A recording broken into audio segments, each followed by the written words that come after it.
Assalamualaikum warahmatullahi wabarakatuh. Hai sob, balik lagi dengan Fikri di sini di channel Ampas tentunya.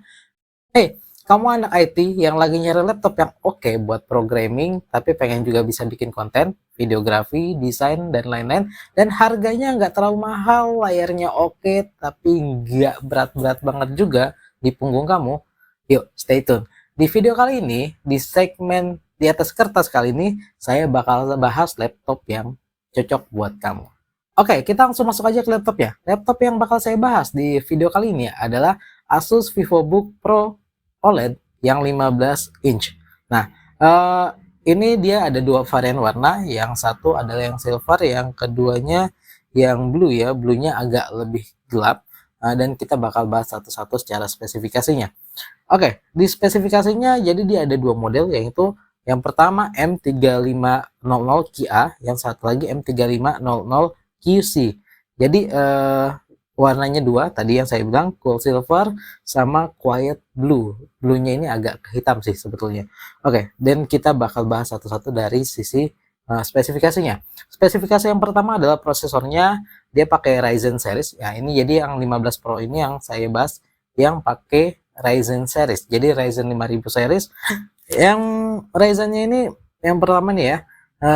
Ryzen-nya Ryzen 5 5600H. 6 core, 12 thread, 19 MB cache. Ya, oke. Atau dia juga ada yang pakai seriesnya Ryzen 9 5900HX. 8 core, 16 thread. Yang paling murahnya itu berarti yang 5600H. Terusnya ada berapa seri yang pakai R7 ya, Ryzen 7 5800HS. Oke. Nah, kita bahas dulu dari prosesornya. Prosesornya ini kalau 5600HS itu ada di mana sih penempatannya? Kalau kita lihat dari Fastmark, dia ada di skornya ada di 17.141. Catatan aja ROG saya ini yang G503GE itu ada di 10 ribuan. Jadi dia hampir 2 kali lipatnya lah ya.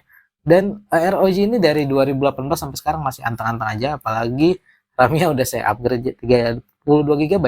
Jadi buat multitasking, main game so far aman, kecuali game-game yang terlalu berat ya, karena dia masih pakai GTX 1050 Ti. Nah, si Asus VivoBook OLED 15 ini yang pakai Ryzen ini sudah yang 5600H, paling nggak berarti CPU marknya ada di 17.141, berarti ya kita nggak usah pertanyakan lagi untuk performanya. Kalau kamu mau multitasking, mau untuk programming, computing, dan lain-lain, aman banget. Lanjut lagi, kita bakal bahas area grafiknya. Nah, ini yang paling menarik buat saya, salah satunya, karena dia pakai RTX 3050, walaupun dia pakai NVIDIA Max-Q ya. Jadi kalau NVIDIA Max-Q ini khusus untuk apa ya, seri grafis dedicated, tapi untuk di laptop-laptop yang tipis, jadi biasanya dia agak disunat sedikit ya, tapi nggak jauh sih, paling 15%. Dan ini nggak akan mempengaruhi. Jadi kayak kalau contohnya itu yang pernah saya bahas dulu, laptop yang pernah saya pegang ada MSI GF63 ya. MSI GF63 itu dia walaupun pakai Max Q1650-nya, tapi dia tetap kencang. Jadi aman banget. Tetap beda walaupun pakai Max Q, ini tetap beda sama integrated GPU ya. Nah, oke. Nah, bagian ketiganya. Jadi secara prosesor dan secara VGA ini udah oke banget buat kamu tadi yang tadi konten kreator anak TI, terusnya butuh untuk proses yang oke, dan butuh juga untuk misal desain, mau rendering, karena udah pakai VGA dedicated. Kamu juga bisa pakai untuk kalau pengen untuk 3D grafik dan lain-lain. Jadi ini aman banget. Nah, displaynya ini yang salah satu yang menarik sih. Oke, displaynya saya bahas dulu aja. Jadi displaynya ini nggak terlalu istimewa. Kenapa? Kalau buat gamer ya, kalau kamu seneng yang FPS, main Valorant dan lain-lain yang kompetisi, ini displaynya nggak oke buat kamu. Tapi balik lagi, karena tadi saya bilangnya untuk anak IT yang lagi nyari laptop yang all in, harganya juga cukup murah. Jadi grafiknya ini dia pakai grafiknya deh. Displaynya ini dia pakai 15,6 inch Full HD dan OLED.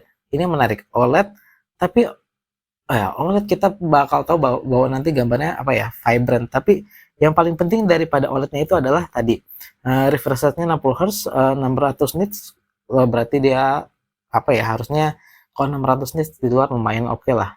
Nah, yang paling menarik buat saya justru adalah 100% DCI P3 Color Gamut. Nah, jadi 100% DCI P3 Color Gamut ini biasanya dipakainya untuk teman-teman yang fotografi atau untuk yang desain itu. Jadi biasanya kalau DCI P3 100% itu kalau warnanya di layar ini sama nanti yang dicetak itu hampir 100% sama, akurat banget.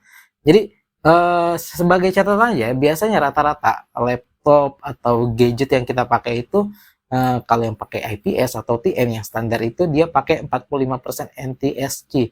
45% NTSC ya nggak sampai segitu lah. Paling kalau di Adobe RGB-nya itu sekitar 70% ya. 70% Adobe RGB atau 70% di CP3. Makanya kalau kamu sering ngalamin, misal contohnya kamu udah desain capek-capek, terusnya warnanya udah oke, ternyata pas di desain ya, pas dicetak hasilnya kok merahnya beda. Nah, berarti layar kamu itu kemungkinan besar masih pakai yang NTSC 45% yang standar-standar. Nah, kalau udah pakai di CIP3 ini berarti nanti ketika kamu cetak itu hasilnya akan sangat-sangat akurat dengan apa yang kamu desain. Jadi ini sangat-sangat ngebantu. Nah, makanya itu yang saya bilang ini adalah paket komplit ya, paket lengkap. Nah, terusnya dia juga udah pakai, ini udah VESA certified, Dare True Black, 1,07 billion color. Nah, yang terusnya dan ini udah Pantone validate. Jadi ini udah oke banget, udah divalidasi. Jadi Pantone validate itu kayak semacam sertifikasinya bahwa ini ya sesuai standar lah gitu. Terusnya SGS display non touch, tapi non touch screen ya, tapi oke banget. Jadi secara layar ini udah oke banget lah. Nah, memori paling yang ini yang agak turn back ya, karena memorinya 16 GB DDR4 onboard, jadi dual channel DDR4 onboard 16 GB, dia nggak ada opsi lain. Dan untuk VivoBook OLED ini dia memorinya onboard aja, jadi kita nggak ada opsi untuk nambah, naikin ke 32 dan lain-lain. Tapi balik lagi, 16 GB itu masih masih oke banget. Kenapa? Karena ya rata-rata memang laptop rata-rata softwarenya juga paling butuhnya maksimal 16 GB, kecuali kamu pakainya untuk mainnya CAD ya. Terusnya kamu pakainya untuk yang banyak banyak itemnya di CAD itu sangat-sangat kompleks ya, kamu butuh yang di atas 16 GB. Tapi kan balik lagi yang tadi saya sebutkan bahwa ini biasanya ini cocok buat IT programmer yang pengen juga konten, pengen editing, videografi dan lain-lain, dan ini bisa dipakai untuk sampai ke dunia kerja. Oke, jadi 16 GB it's still pretty good. Jadi masih bagus banget, aman-aman aja. Nah, storage-nya ini ada 512 GB M.2 NVMe PCI Express 3.0 SSD. I/O ports-nya cukup lengkap, ada 1 kali USB Type E, 1 kali USB Type C, 2 kali USB 2 Type A, terus HDMI 1,4. ada jack audionya juga di sini, micro SD card reader. Keyboard touchpad-nya 1,35 mm key travel touchpad. Kameranya 720 HD, jadi HD kamera. Ada privacy shutter-nya, jadi bisa dimatiin. Terusnya audionya built-in speaker, built-in array microphone, ada Cortana support ya, standar Cortana support ya. Network and communication-nya Wi-Fi 6, jadi udah untuk Wi-Fi 6 aman, sama Bluetooth 5. Bluetooth-nya Bluetooth 5. Baterainya lumayan karena dia 63 Wh, 3 sel, ini harusnya cukup awet. Terusnya power supply-nya 120 watt. Nah, power supply-nya berarti nah paling power supply-nya aja yang agak gede, karena memang dia tadi pakainya radionya yang HS, yang ini yang high ya, 5600H, jadi bukan pakai yang U, makanya power supply masih pakai 120 watt bata ya. Nggak tahu kalau yang ini nanti. Nah, yang paling menarik lagi salah satunya adalah dari beratnya. Jadi dengan packaging seperti itu beratnya cuma 1,65 kg. Oke, 1,65 kg. Kalau perbandingan aja, ROG saya itu 2,3 kg. Jadi ya itu udah cukup banyak ya. Lebih dari setengah kilo lah kurangnya, dan itu sangat-sangat membantu gitu. Itu cukup ringan, apalagi ini layarnya 15 inch ya. Terusnya built-in apps-nya standar Asus ProArt Creator Hub. Oh, pakai Screen Expert Glide X. Oh, dimensinya 35, 23, 1:89 ya, 15 inch sekarang lah. Udah sih. Fiturnya standar Asus banget. Pokoknya fitur-fitur standar Asus. Terusnya Office-nya dapat Home Student 2021.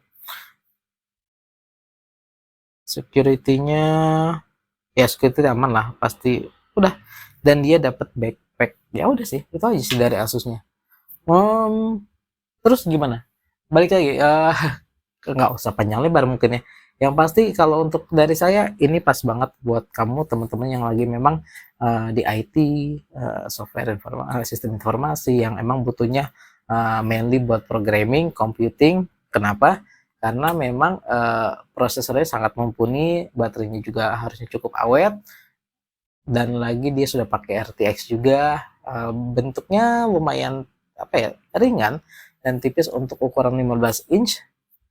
Dan yang paling penting layarnya. Jadi kalau layarnya itu udah 100% DCI-P3 Pantone validated, ya berarti aman banget buat kamu untuk berkreasi, buat yang mau belajar desain supaya enggak zonk ketika sudah capek-capek desain, pas dipindahin warnanya beda. Apalagi pas dicetak. Walaupun ya sedikit catatan, kalau pakai 100% DCI-P3 kamu bakal nemuin kadang-kadang kita sudah desain warnanya udah oke menurut kita, tapi ternyata di sebagian besar layar di luaran sana warnanya nggak keluar se-vibrant atau se-oke yang kita inginkan. Tapi paling nggak warna aslinya ketika nanti misal dicetak untuk skala yang lebih besar, ketika skala industri atau ketika sama klien, itu bakal lebih akurat dan lebih oke. Jadi klien bisa pakai, oh ini sesuai dengan warnanya. Oke, itu dulu bahasan di atas kertas kali ini dari saya. Saya pikir undur diri, mudah-mudahan infonya kali ini bermanfaat. Assalamualaikum warahmatullahi wabarakatuh.